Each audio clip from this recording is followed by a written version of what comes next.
One of the first things that growers will always rave about when they start strip tilling is the emergence that they see and how uniform their stands are right out of the gate. When you start to look at improving yields, that's very important that all those plants are able to come up out of the ground at approximately the same time. Welcome to The Future Faster, a sustainable agriculture podcast by Nutrien Ag Solutions, with our very own Tom Daniel, Director, North America Retail and Grower Sustainable Ag, and Dr. Sally Fliss, Senior Manager, North America Sustainable Ag and Carbon. This is your opportunity to learn about the next horizon in sustainable agriculture for growers, for partners, for the planet. To us, it's not about changing what's always worked, it's about continuing to do the little things that make a big impact. On this week's episode, Dave Sender, Regional Sales Manager at Environmental Tillage Systems, joins us to discuss how a grower's equipment can play a role in helping lower an operation's carbon footprint, building soil health, reducing inputs, and improving margins. ETS produces the Soil Warrior line of strip till equipment, and Dave will tell us why strip till is an increasingly popular practice for growers who want the best of both worlds. But if you haven't yet, make sure you're subscribed to this podcast in your favorite app. Also, make sure you follow Nutrien Ag Solutions on Facebook and Instagram. I'm Dusty Weiss, and it's time once again to introduce Tom Daniel and Sally Fliss. And Tom and Sally, Nutrien Ag Solutions' Sustainable Nitrogen Outcomes program has gone live and it's turning heads. But when we were at Commodity Classic back in March, one thing that we kept hearing from the growers is why would the third largest nitrogen producer in the world want to help its customers limit their nitrogen use?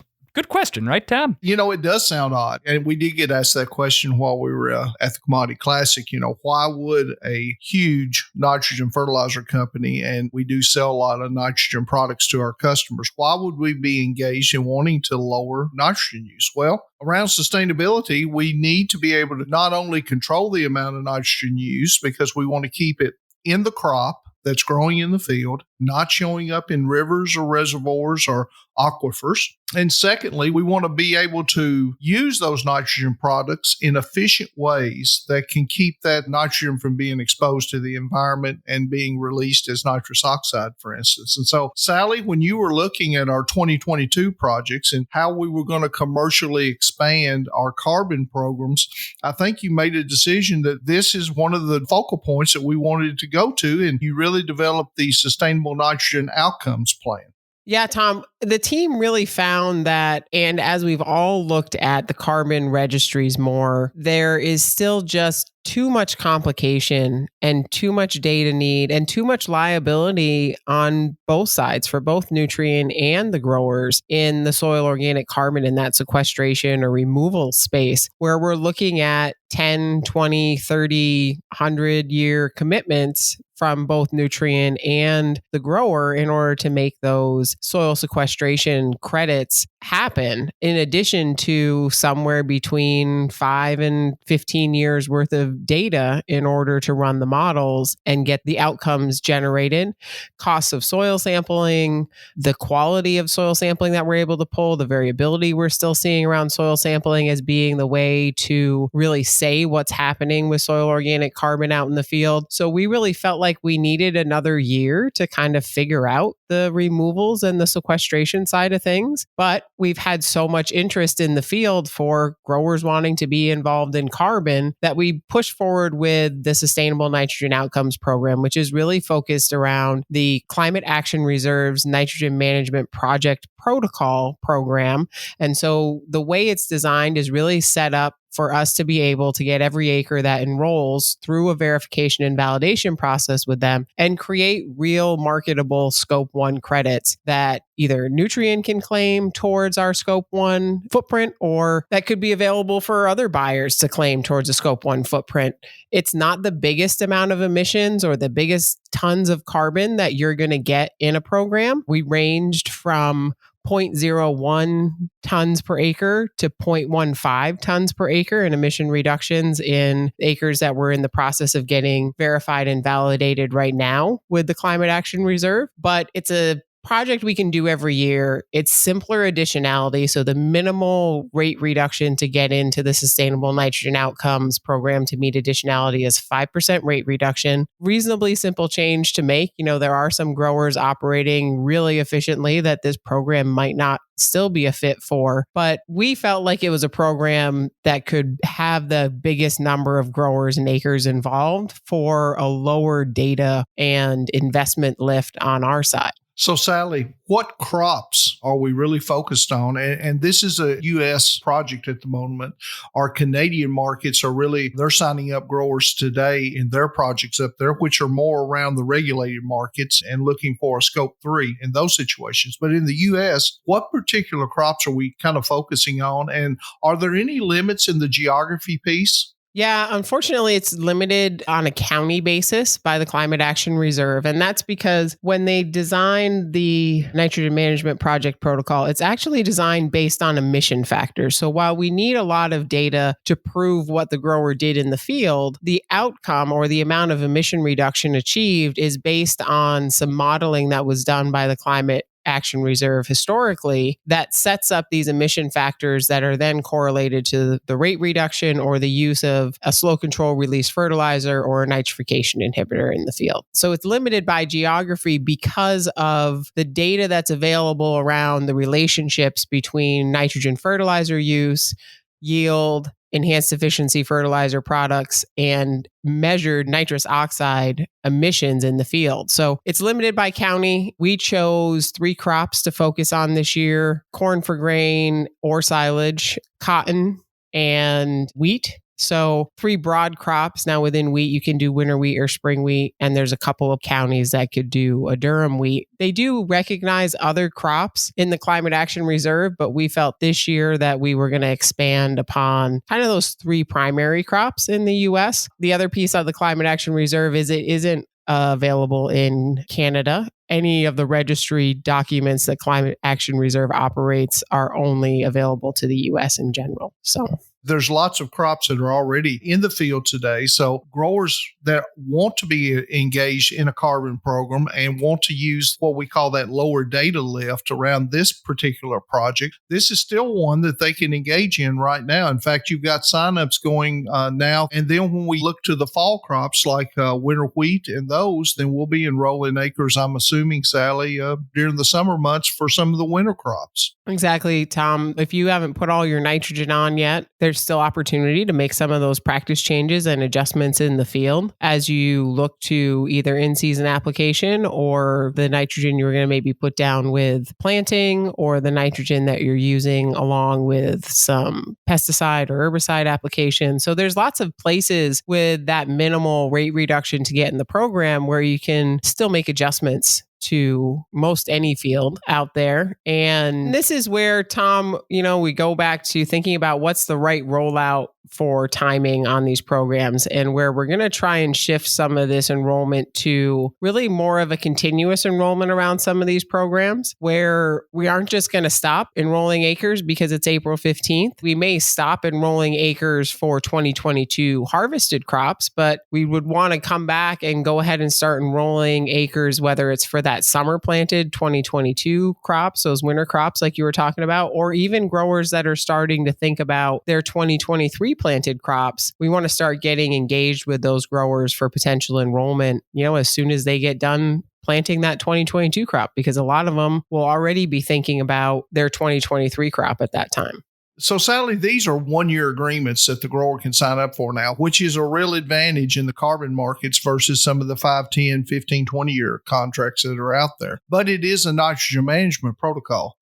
My question to you is this: if I reduce my 5% this year, are there opportunities for me to re-sign these acres up in the future and actually continue to receive payments? Yes. So the baseline that you set is good for 10 years. One thing we need to spend some time on after we get through the verification and validation process we're in right now is, what does that 10 years mean? So is that 10 years for that field? So if you're in a 2 or 3 year crop rotation, is your baseline really good for 20 or 30 years? Is that a 10-year baseline for your farm? And so that baseline is good for 10 years. It doesn't matter if you're in a different field the following year. That is definitely a question we're going to spend some time engaging with the Climate Action Reserve around is exactly what does that 10-year baseline mean? But there is an opportunity to set that baseline for a 10-year period and continue with the practice change that you make for 2022 going forward, or keep tweaking that. I'm not sure I would encourage anybody to jump right in with a 30% rate reduction, which is the highest number that we can use in this program. But if you're going to go with 5% this year, what are the opportunities to maybe continue to tweak that efficiency going forward and gain more credits each year as well? Well, and Tom and Sally, lots of helpful things to consider there.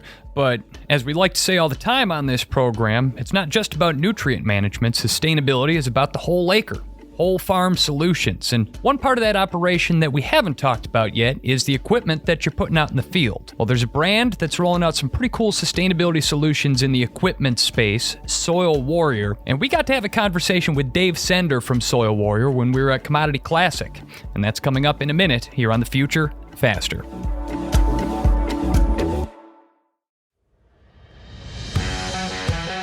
FarmSmart is the core of Nutrien Ag Solutions' sustainable agriculture offerings, leading the field with growers to record positive environmental impacts while identifying and embracing new revenue streams.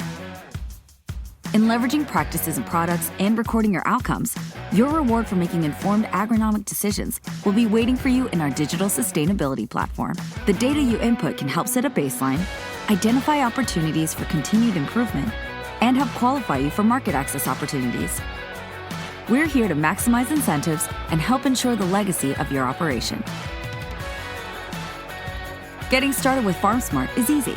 Log in or create an account with Agrible, then track your data and get paid. Getting started now means we can get to the future faster. FarmSmart, where sustainability meets opportunity. NutrientAgSolutions.com/FarmSmart. This is The Future Faster, a sustainable agriculture podcast by Nutrien Ag Solutions.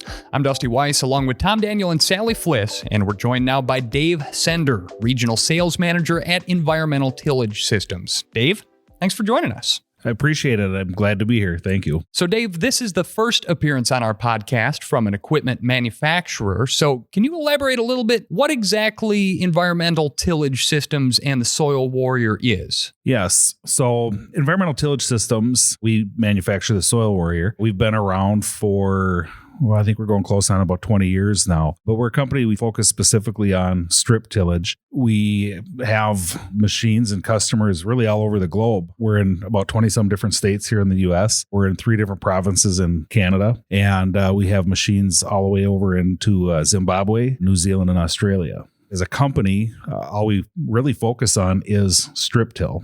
And I think as a result of that, we've really gotten to be really the leading experts in strip tillage. So, Dave, as you know, this podcast, when we originally started, was really focused around carbon and carbon markets and all those type things. And one of the key pieces around carbon is a limitation of soil disturbance, right? We're not exposing the soil to environmental or sunlight and releasing of our CO2. So when we take a look at strip tillage, and we really haven't talked about strip tillage as a subject in the first episodes that we've had, but with environmental tillage systems, and you're specializing in strip till, can you kind of elaborate on why this is becoming so popular a tillage method with our growers? And secondly, what's the value in this method for the grower and for the environment? Yes. So, typically we like to summarize strip tillage as kind of the best of both worlds. And what we mean by that is having the benefits of doing tillage, which, a lot of times is getting to be, more and more controversial in a lot of areas, but it also has the benefits of no-till. So when you talk about building soil health and building carbon, those are 2 of the primary items that come along with strip tillage. But the other aspect of that is the ability to put fertilizer into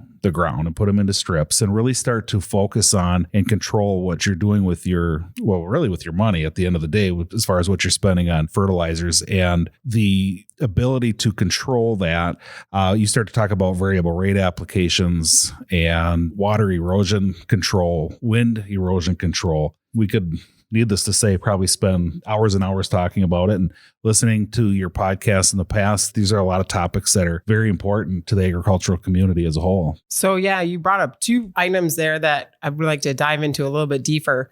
How the use of something like a soil warrior is beneficial to soil health. What are the different interactions you guys have seen in the field? Maybe how you guys are measuring soil health as you look at the performance of the implement in the field. And then the second one is, how are you guys doing practices like variable rate fertilizer application in a piece of equipment like a soil warrior? I'll touch on the variable rate side of things first. And I've been with the company for about 15 years now, and it's quite unbelievable about how much technology has changed over the years. When I first started, we had a ground drive fertilizer system. So if you wanted to change fertilizer rates, you had to change out sprockets. Dave, don't make fun of that. I've still got some sprockets hanging on the wall in the shop. For sure. But you fast forward to today, and it's really unbelievable, the technology that's been coming out and evolving, and it continues to evolve. But what we do is we have rate controllers, whether it's a dry machine or a liquid machine. We have clients that do both dry and liquid at the same time. So the units themselves can be extremely versatile. But as far as the variable rate side of things goes, it's, again, these manufacturers, the technology have done a really great job of making this technology user-friendly and almost a plug and play. So for example, specifically with Soil Warrior, we have partnered with a vendor to manufacture and develop rate control technology for our units. So it's an ISO compatible system. So any tractor with an ISO bus connection, regardless of the make of the tractor, which is quite unique in the ag industry because everybody likes to have their own thing, right? So we have the ability to basically plug into really any tractor and interface with most any monitor on the market. Granted, there's exceptions to every rule, but we're able to connect to that. And from there, it can be something as simple as a grower working with their agronomist and downloading their prescriptions right into that monitor. And you've got all your mapping and whatnot. And boom, there's your variable rate technology. The other part of that then is, how do we measure the benefits or the improvements, if you will? And it's just like when you measure the soil benefits and soil health with no-till. We look at that soil aggregation. We look at your water carrying capacity. When I speak with guys about strip till, which is an obvious statement, but the most of the growers we talk to are either coming from no-till or they're coming from conventional till. And we talk about those soil improvements, whether it's better water handling capacity. I like to say it handles the extremes better. Whether it's an extremely wet year, whether it's an extremely dry year, we have the ability to build that soil health like you would see with no-till. As things have evolved with the company, we're getting more and more growers that are utilizing cover crops. So as a manufacturer, we've been developing add-ons, if you will, to the machines where growers are able to add cover crop systems in a lot of different ways into their system. So to go back and answer your question, is we look at the same things that you always would. Soil aggregation. I always like to bring up earthworms. They're the workforce. They do so much. But then ultimately it helps to improve the use of fertilizer. The fertilizer efficiency increases dramatically in having the ability to put it in those strips as opposed to broadcasting and hope Mother Nature will do it for you. You're getting it in there. And from there, it varies into a lot of different areas of discussion with regards to potential, reduction in fertilizer rates, especially growers coming from a conventional system. They're able to reduce their input costs dramatically, fuel savings, labor savings, tractor hour savings, and fertilizer savings. And right now, with the way input costs are rising, who knows where the end of that's going to be, but they have the ability to reduce a lot of those inputs and at the end of the day, put more money in their pocket, all without sacrificing yields. So Dave, you touched on that nutrient use efficiency piece. There's got to be some of it's that better relationship to placement in the soil and the root zone. And maybe there isn't a favorite one, but kind of what's the favorite timing for growers to use the Soil Warrior for a fertilizer application? I always answer things with depends, and it drives some people crazy, but well, it's farming. It is farming, right? Depends. It does. it's all over the map. I always tell people when I speak with them that you talk to 10 different strip tillers, you're going to get 10 different answers. There's been plenty of research done now. We've done research with a university over several years, specifically with our equipment. I guess I can't speak on anything else, but I would assume it's probably the same. But they compared running strips in the fall versus running strips in the spring versus doing a 2-pass system. And what they found is from a yield standpoint, there was really no difference in the overall yield, as far as what that plant was producing. Now, again, it goes back to the depends. It's farming. You got to look at what weather is doing and so on and so forth. So, for example, say you went out and did fall strips and you had a really tough winter, or perhaps you were having a very unusually cold and wet spring, then perhaps there might be a benefit to going out and doing a spring pass where traditionally maybe you wouldn't be. But again, you think of a way to run a machine and there's probably somebody out there doing that. When it comes to Soil Warrior, and I'm thinking about strip tillage and fertilizer applications, are we looking at placing the fertilizer in the row and then using whatever system we may have available to plant right back into the row then? Absolutely. And that is the whole kind of crux of the system in and of itself, is that to take full advantage of that fertilizer and get that efficiency out of that fertilizer is coming back and planting into that strip. When you talk about strip till in more of a general sense, you'll hear discussions regarding deep banding versus a blending, for example. So a deep banding is going to be more of a applied with a shank, where you're putting it down maybe 7, 8, 9 inches deep in a tight ribbon that's maybe just a couple inches around. Whereas with our systems we're traditionally coulter systems. We do have the ability to run shanks, and we do, especially if we have growers that are using anhydrous still. But with our coulter system, we're blending that fertilizer throughout that entire strip. So if you take a strip, most growers are going to be running a strip that's, I'll say, 5 to 7 inches deep. And the strip's going to be anywhere from 10 to 12 inches wide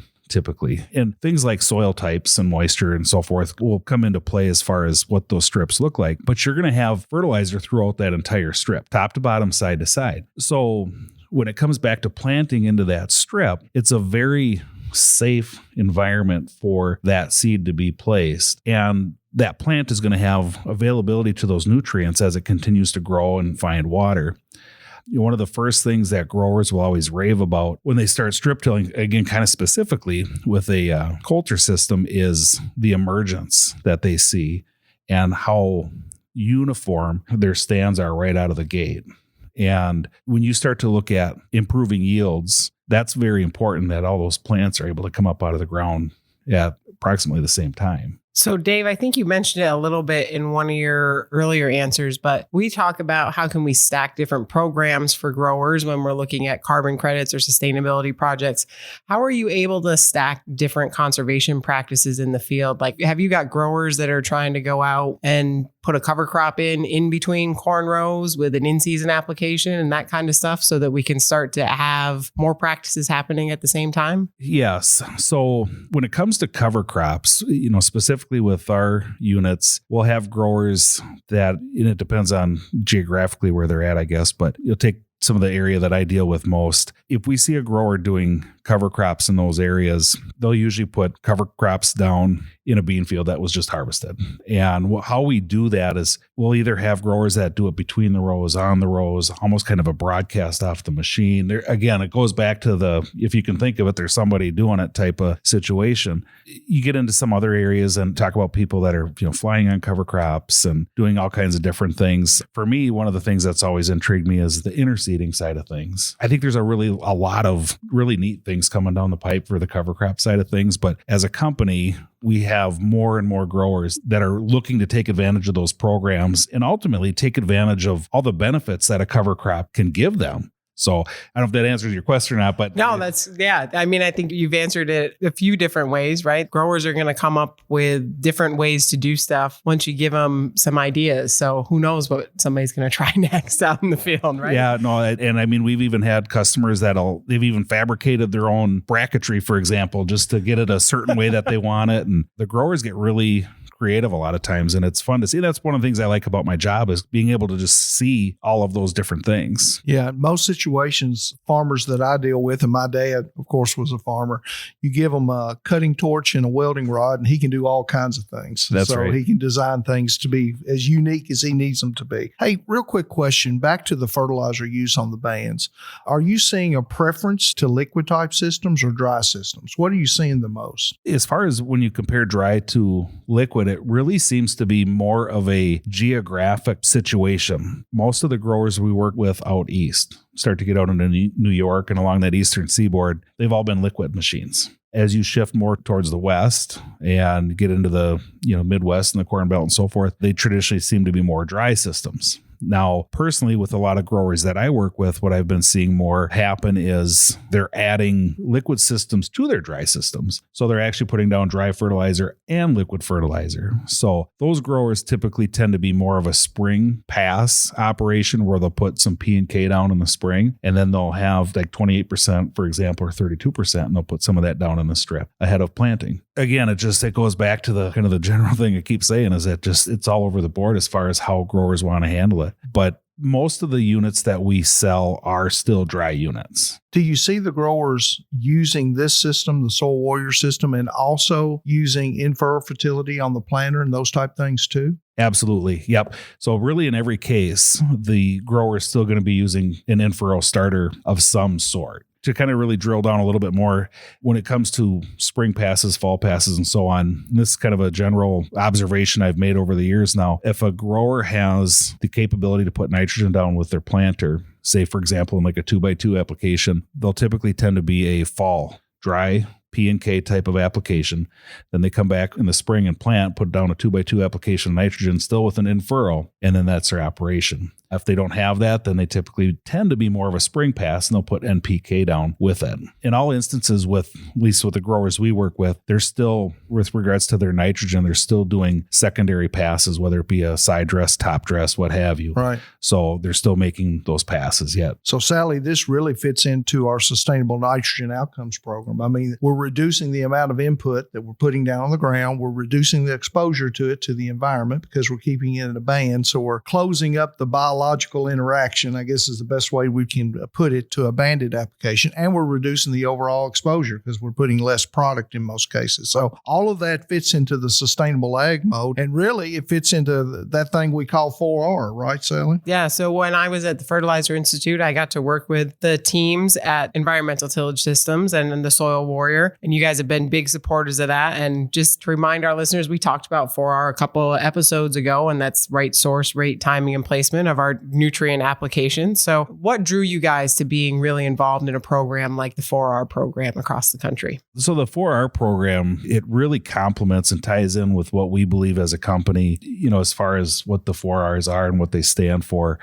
I don't mean this to come off as cheesy or anything, but as a company, we take that very seriously, that we want to do what's right, not only for agriculture, but also in the broader scheme of things. When you look at the benefits of, say, like a program, what 4R does is when we start expanding on that, again, going back to reduction and erosion and increasing profitability because you can cut down on inputs and so on and so forth. But in a nutshell, with what the 4R does, it's a really, really good fit for what we do and how we feel about what we do. So, Tom, this is one where you and I think we have this discussion probably every other week. Is it an argument or discussion? It's not an argument, it's discussion. Are we picking management practices that were not giving us unintended consequences? And I think that's one of my favorite things about a practice like strip till is you get some of those benefits of soil health and not disturbing the soil. But when we look at some of these watersheds and states that you're in, Western Lake Erie Basin, New York, where we've got some pretty sensitive freshwater systems, you're able to get the phosphorus below the surface. And that keeps it in the soil and keeps it out of the environment. We just had some speakers at some sessions we've been in recently talking about how it's such a big land area that's impacting the Mississippi River Basin and the phosphorus and nitrogen losses associated there. So what have you guys done for any testing around the Soil Warrior and how that can improve keeping that phosphorus in the field? Are you guys doing any like edge of field measurements or tile drainage measurements or stuff like that as you roll equipment out or just play around with it on development? Yeah, I guess I don't have an answer to that if there's been specific tests for us measuring that. I'm sure we've worked with a lot of different universities and even seed companies and whatnot over the years. So I'm sure there probably is some data of some sort out there, but I don't have that off the top of my head. So Dave, when we talk about strip tillage and we talk about, I call it banded applications of our fertility, we're also seeing growers look at other things like biological products and things that they, will continue to add to the efficiency already there from the placement. Do you see a lot of movement to where you've got phosphate products or nitrogen stabilizers, those type things actually being added into this practice? Yes, it's really all over the place. It's nothing specific that I can really point out, but specifically it's with individual growers that, whoever they're working with, whether it's their local co-op or whomever. But there are growers that are using that, those different types of products. We've specifically done it with anhydrous. So we've custom built some machines to be able to take advantage of that, but we don't have anything specific as far as a product line goes that says, hey, you use this for that specifically. No, and I wasn't looking for a particular recommendation, but growers are still looking at opportunities to create more efficiency outside of just the banded opportunities. Right. And that's, as a company, we're still a small enough company that when it comes to things like that, if we would have a grower that would come to us and say, hey, this is something I'm looking at doing, and these are some ideas that we've had, or maybe I've worked with my agronomist or what have you, is this something you guys could explore and possibly build or what have you? And that is, as a company, that's still something that we bring to the table, that we're not kind of putting ourselves in one little box, so to speak. We're still pretty nimble and flexible as a company to be able to address some of those types of things. So going back to what I said earlier, that's one of the things I like about what I do, is having the ability to still be creative to some degree or another.